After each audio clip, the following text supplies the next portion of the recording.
Bonjour à tous, bienvenue sur SH Magic Seduction, je suis SH, et aujourd'hui on va parler de la notion d'alpha.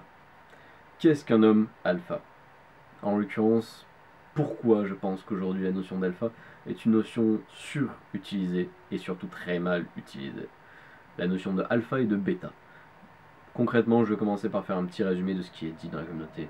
Un homme alpha, c'est un homme qui a confiance en lui. Un homme bêta, c'est un homme qui se se vend un peu trop, disons. C'est quelqu'un qui n'a pas conscience de sa valeur, en quelque sorte, ou qui l'exprime mal. Un homme alpha est par définition plus à même de séduire. Un homme bêta a généralement beaucoup moins de chances de séduire. Jusque-là, je suis d'accord avec la communauté. Maintenant, j'aimerais apporter mon grain de sel là-dessus. Il n'y a pas qu'un seul type d'alpha, concrètement. Et l'alpha en soi, on a l'impression que ce sont des états de nature absolument immovibles et qu'il n'y a qu'une seule façon d'y arriver. En réalité, il y a de multiples façons d'y arriver. Certaines sont naturelles et se font d'elles-mêmes, mais si elles étaient vraiment... Enfin, si vous étiez vraiment dans ce cas-là, vous ne regarderiez sans doute pas de vidéos de séduction, soyons honnêtes. À moins par pur intérêt intellectuel, mais je pense pas que ce soit la majorité d'entre vous.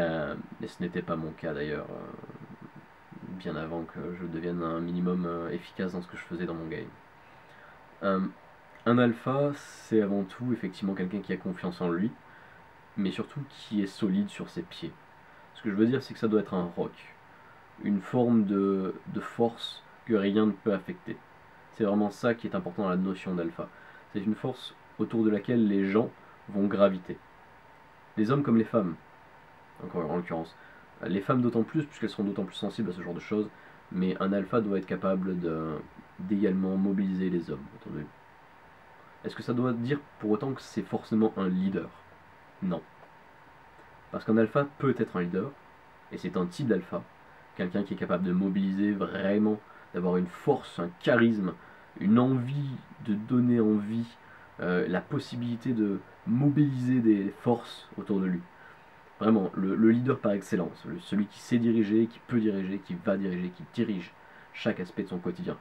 Je ne veux pas dire qu'il est tyrannique, mais qu'il a la capacité tout simplement de guider.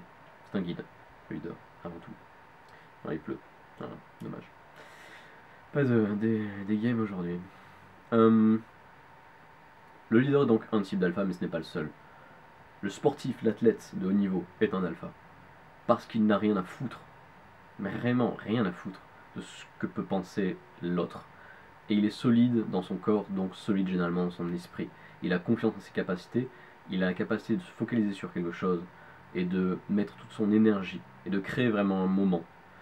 C'est quelque chose de très alpha, parce qu'il vit pour lui-même, il ne vit pas pour l'autre. Celui qui va divertir les gens, et je ferai une vidéo juste pour ça, parce que c'est important pour moi de faire la différence entre un bon divertisseur et un mauvais divertisseur, mais le divertisseur de soirée est un alpha, s'il s'y prend correctement. Le divertisseur de soirée, ce n'est pas le clown, c'est celui qui va réussir à apporter l'énergie, qui va réussir à apporter l'ambiance, c'est celui autour duquel les gens vont se réunir lorsqu'il va y avoir un événement, c'est celui qui va être synonyme de fête, de bien-être, d'énergie dans la soirée. D'accord? C'est celui qui va mobiliser encore une fois les gens autour de lui, mais pas de la même façon que le leader. Il va montrer sa valeur sans l'étaler. Et c'est essentiellement là la différence entre un bon et un mauvais divertisseur. Celui qui va essayer trop fort de divertir les gens, et celui qui va naturellement divertir les gens par sa façon d'être. Et qui va faire passer ça pour quelque chose de naturel. Il y a effectivement le beau gosse aussi, qui n'est pas forcément un athlète, juste le beau gosse, qui a construit son image et qui n'a pas besoin d'être intelligent, qui n'a pas besoin d'être un leader, mais qui exhale une confiance en lui que la vie lui a donnée, la société lui a donnée parce qu'il est beau, et que rien que ça suffit généralement aux gens pour vous apprécier un peu, quand vous partez avec un cran d'avance. Donc oui, vous avez de la valeur en étant beau. Soyons clairs, c'est très loin d'être suffisant. Et c'est clairement pas nécessaire. D'accord? Mais le fait d'être beau peut construire un alpha. Beau, bien habillé, peu importe. Encore une fois, d'avoir une apparence entraînante. Ça rentre dans l'aspect look. L'alpha, ça peut être aussi un génie. Mais un vrai génie, je ne parle pas de votre premier de la classe, là, celui avec des lunettes, avec des boutons sur le visage et qui zozote. Lui ne sera un alpha que si il arrête de travailler pour les autres ou pour obtenir un résultat. Ou le génie dont je parle, c'est celui qui, par définition, encore une fois, n'en a rien à foutre de ce que pensent les autres. Qui sait qu'il est bon, qui ne va pas faire les choses pour les autres et qui ne va pas chercher à gagner leur approbation. Celui qui va être naturellement capable de créer des choses, qu'elles soient bien vues ou mal vues par la société, mais qu'il va assumer complètement et qui va être prêt à aller au-devant de n'importe quelle critique pour avancer, pour imposer son idée. Parce qu'il sait qu'il a raison. Et évidemment qu'il va avoir le succès parce que c'est un génie encore. Peu importe. Une grande intelligence est quelque chose qui, bien mis en avant, peut être vraiment très très efficace avec les filles. Encore une fois, avec les filles comme avec les garçons. La séduction en soi ne se limite pas aux filles, même si on sait tous que c'est ce qui nous intéresse peut-être le plus. Mais il ne faut pas oublier non plus que la séduction peut vous servir dans tous les aspects de votre quotidien. Donc voilà, grossièrement, voilà les grands types d'alpha que je peux sincèrement différencier et qui méritent d'être différenciés à mon avis.